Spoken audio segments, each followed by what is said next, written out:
ആദ്യം Shri K V Biju, 2 കൊലപാതകങ്ങൾ നടന്നിരിക്കുന്നു. ശുഭ്കരൺ സിംഗ്, ദർശൻ സിംഗ്. എത്ര പേരുടെ ജീവൻ ഈ മോദി സർക്കാർ ഇനിയും ചോദിക്കും? മോദി പല പല ഗ്യാരണ്ടികൾ പറഞ്ഞുകൊണ്ട് 3-ാം വട്ടം ഉറപ്പിക്കുകയാണ്. ഹരിയാന സർക്കാരിന് മോദി കൊടുക്കുന്ന ഗ്യാരണ്ടി എന്താണ്?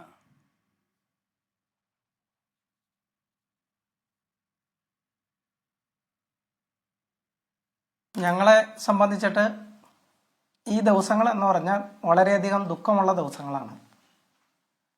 ആകെ ഇതേവരെ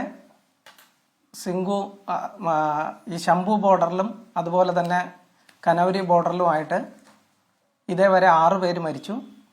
അതിൽ 4 പേരുടെ ഹാർട്ട് അറ്റാക്കാണ്. 2 പേരുടേത് എന്ന് പറയുന്നത് പോലീസ് അതിക്രമത്തിൻ്റെ ഭാഗമായിട്ടുള്ളതാണ്. സർക്കാർ, പ്രത്യേകിച്ച് മോഡി, 4 കൂട്ടരെ, സ്ത്രീകൾ, യുവാക്കൾ, കർഷകർ എന്നൊക്കെ പറഞ്ഞിട്ട് തരംതിരിച്ചിട്ട് ഞങ്ങളെ വോട്ട് ബാങ്കുകളായിട്ട് കാണുന്ന സമയത്ത് ഞങ്ങൾ വോട്ട് ചെയ്തേനെ.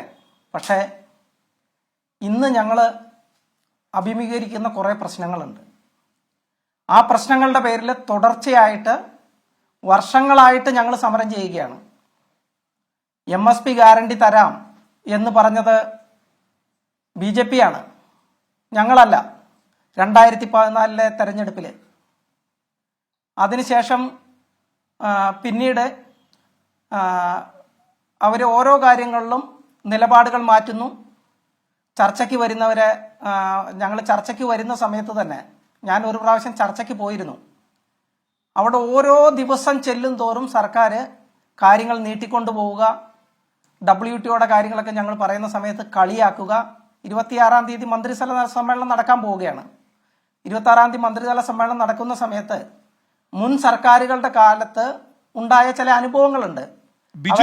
കർഷക സംഘടനകളോട് 21 വയസ്സ് കൊല ചെയ്യപ്പെട്ടു, പോലീസ് അതിക്രമം എന്നൊക്കെയുള്ള ഭംഗിവാക്ക് വേണ്ട, കർഷകനിറങ്ങി പ്രക്ഷോഭത്തിന്റെ പാതയിൽ കൊല ചെയ്യപ്പെടാനുള്ള സാധ്യത, അങ്ങനെയാണല്ലോ കാണേണ്ടത്. അതുകൊണ്ടാണല്ലോ നിങ്ങൾ പറയുന്നത് കേന്ദ്ര ആഭ്യന്തരമന്ത്രിക്കെതിരെ FIR ഇടണം, ഹരിയാന മുഖ്യമന്ത്രിക്കെതിരെ FIR ഇടണം, ഹരിയാന ആഭ്യന്തരമന്ത്രിക്കെതിരെ FIR ഇടണം എന്ന്. യാദൃച്ഛികമായി സംഭവിക്കുന്നതല്ല ഇതൊന്നും, ആസൂത്രിതമാണ്. ഒരു വശത്ത് മാത്രമല്ലല്ലോ ആസൂത്രണം, മറുവശത്തുമുണ്ടല്ലോ. നിങ്ങളെപ്പറ്റിയുള്ള ആക്ഷേപം അങ്ങനെയാണല്ലോ. വലിയ വിഘടനവാദ വിഭാഗങ്ങൾ വരെ നിങ്ങളെ പിന്തുണയ്ക്കുന്നു എന്നാണല്ലോ ഓർഗനൈസർ പറയുന്നത്.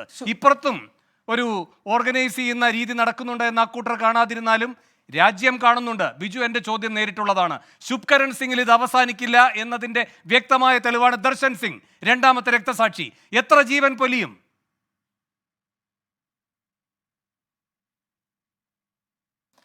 ഇത് സർക്കാർ വളരെ ക്രൂരമായ നടപടികളാണ് എടുക്കുന്നത്. ഞാൻ തന്നെ പോയ 3 ദിവസം തന്നെ നമ്മൾക്ക് അവിടെ നിൽക്കാൻ പറ്റാത്ത രീതിയിൽ ടിയർ ഗ്യാസ് ഷെല്ലുകൾ വരുന്നു. ഒരാൾക്കും തന്നെ, ഞങ്ങളുടെ നേതാക്കന്മാർ 2 പേര് വളരെ ആസ്മാറ്റിക് പ്രോബ്ലം ആയിട്ട് തുടർച്ചയായിട്ട് ഇത് വന്നുകൊണ്ട് വരുന്നു. ഇനി എത്ര പേര് അവിടെ മരിക്കുമെന്ന് ഞങ്ങൾക്ക് ആർക്കും പറയാൻ പറ്റില്ല. ഞങ്ങൾക്ക് ആരും തന്നെ എത്ര പേര് മരിച്ചാലും തന്നെ ഞങ്ങൾക്ക് ഈ സമരോട്ട് ഇട്ടുകൊണ്ട് പോകാനും പറ്റില്ല. ഓരോ കാര്യങ്ങളിലും സർക്കാർ എടുക്കുന്ന നടപടികൾ എത്ര ക്രൂരമാണ്.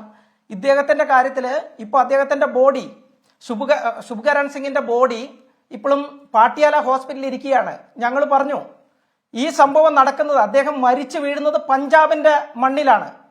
പഞ്ചാബ് പോലീസ് ഇതിന് ഉത്തരവാദി, ഈ മരണത്തിന് ഉത്തരവാദി ആയവർക്കെതിരെ കേസെടുക്കാതെ ഞങ്ങൾ പോസ്റ്റ്മോർട്ടം നടത്താനോ അതുപോലെ തന്നെ ശവസംസ്കാര ചടങ്ങുകൾ നടത്താനോ ഞങ്ങൾ തയ്യാറല്ല എന്ന് ഞങ്ങൾ പറഞ്ഞിരിക്കുകയാണ്. ഞങ്ങൾ സമ്മതിക്കില്ല അതിനു വേണ്ടിയിട്ട്. കാരണം എന്താണെന്ന് വെച്ചാൽ ഇത് ആസൂത്രിതമായിട്ടുള്ള ഒരു കൊലപാതകമാണ്.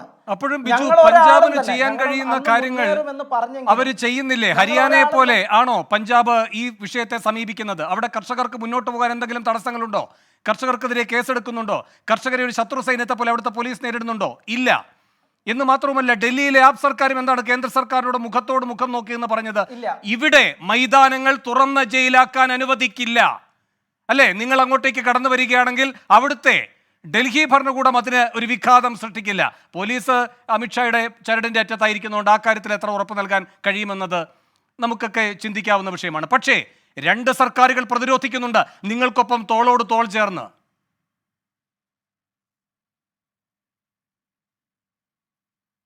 അപ്പൊ ഇതില് ഞങ്ങൾക്ക് വളരെ ഖേദകരമായിട്ടുള്ള ഒരു കാര്യം പറയേണ്ടി വന്നത്, കേസ് എടുക്കേണ്ടത് ശരിക്ക് പഞ്ചാബ് പോലീസാണ് ഇവിടെ കേസെടുക്കേണ്ടത്. എടുക്കേണ്ടത് ഹരിയാന പോലീസിനെതിരെയാണ്. ഇപ്പൊ ഏത് തരത്തിലുള്ള അന്വേഷണം വേണമെന്ന് ഇവർ എത്രയും പെട്ടെന്ന് തീരുമാനിക്കണം. ഇന്നലെ 3 മണി മുതൽ ഇതേവരെ 5 വട്ടം ചർച്ച നടന്നു സർക്കാരുമായിട്ട്. ഞങ്ങൾ വളരെ അടിസ്ഥാനപരമായിട്ടുള്ള ഒരൊറ്റ ചോദ്യമാണ് ചോദിക്കുന്നത്. ഒരാൾ മരിച്ചു, എന്തോ കാരണം കൊണ്ടാവട്ടെ, നിങ്ങൾ പറയുന്നു വെടിവെച്ചല്ലാന്ന്, ഞങ്ങൾ പറയുന്നു സർക്കാരിന്റെ വെടിയേറ്റ് മരിച്ചതാണെന്ന്. എന്തുകൊണ്ട് സർക്കാർ അതിനെക്കുറിച്ച് ഇതേവരെ അന്വേഷണം പ്രഖ്യാപിക്കുന്നില്ല? അതുപോലെ തന്നെ വളരെ വ്യക്തമായിട്ട് ഞങ്ങൾ ഫോട്ടോസ്, വീഡിയോസ് എല്ലാം തന്നെ കാണിച്ചിരുന്നു. ആ വീഡിയോയിലൊക്കെ ഞങ്ങൾ വളരെ കൃത്യമായിട്ട് പറഞ്ഞിട്ടുണ്ട്. ഇയാൾക്ക് വെടിയേക്കുന്നത്, വീഴുന്നത്, അതിന്റെ എല്ലാ വിഷ്വൽസും ഞങ്ങൾ കൊടുത്തിട്ടുണ്ട്. എന്തുകൊണ്ട് എന്നിട്ട് ഇതേവരെ സർക്കാർ, പഞ്ചാബ് സർക്കാരും പറയുന്ന സമയത്ത് ബാക്കി കാര്യങ്ങളൊക്കെ അനുകൂലിക്കുന്നുണ്ടെങ്കിലും ഇതേവരെ കേസെടുക്കുന്ന കാര്യത്തിൽ അവർ യാതൊരു നടപടികൾക്കും അവർക്ക് തയ്യാറല്ല. അവർ പറയുന്നത് മറ്റൊരു സംസ്ഥാനമായിട്ടുള്ള പ്രശ്നമാണ്, അതുകൊണ്ട് മറ്റൊരു സംസ്ഥാനത്തെ പോലീസിനെതിരെ കേസെടുക്കണമെങ്കിൽ ഞങ്ങൾക്ക് കേന്ദ്ര സർക്കാരുമായിട്ടും അതുപോലെ തന്നെ ആ സർക്കാരുകളുമായിട്ടും ഞങ്ങൾക്ക് ബന്ധപ്പെടണമെന്ന് പറയുന്നു. ഇന്ന് 7 മണി ആയപ്പോഴേക്ക് 5ാമത്തെ വട്ടം ചർച്ച തീർന്നു. ഇതേവരെ ഞങ്ങൾ പറഞ്ഞു ഇദ്ദേഹത്തെ ഇതിന്റെ ശവസംസ്കാര ചടങ്ങ് ഞങ്ങൾ നടത്തില്ല, പോസ്റ്റ്മോർട്ടം ഞങ്ങൾ നടത്താനും സമ്മതിക്കില്ല, പൂർണ്ണമായിട്ട് ഈ കേസിൽ ഒരു അന്വേഷണം ഉണ്ടാവണം. ആദ്യമേ തന്നെ ഹരിയാന പോലീസിനും ഹരിയാന മുഖ്യമന്ത്രിക്കും അടക്കമുള്ളവർക്ക് എതിരെ കേസെടുക്കണം. ഞങ്ങൾ അവിടെ വന്നത് ഇവര് ഈ ബാരിക്കേഡ് ഇടാതിരുന്നുവെങ്കിൽ ഞങ്ങളുടെ സഞ്ചാര സ്വാതന്ത്ര്യം ഉണ്ടല്ലോ, ഞങ്ങൾ ദില്ലിയിലേക്ക് വരുമായിരുന്നു. ഞങ്ങൾ ദില്ലി വന്നത് ആരെയും കൊല്ലാനും അതുപോലെ തന്നെ എന്തെങ്കിലും തീവ്രവാദ പ്രവർത്തനത്തിലല്ല. ഞങ്ങൾ ഡൽഹിയിലേക്ക് വരാൻ തീരുമാനിച്ചു, മാർച്ചിന് വന്നു. ആ മാർച്ചിന് വരുന്ന സമയത്ത് എന്തൊക്കെ പ്രതിബന്ധങ്ങളാണ് അവിടെ ഉണ്ടാക്കിയിട്ടിരിക്കുന്നത്.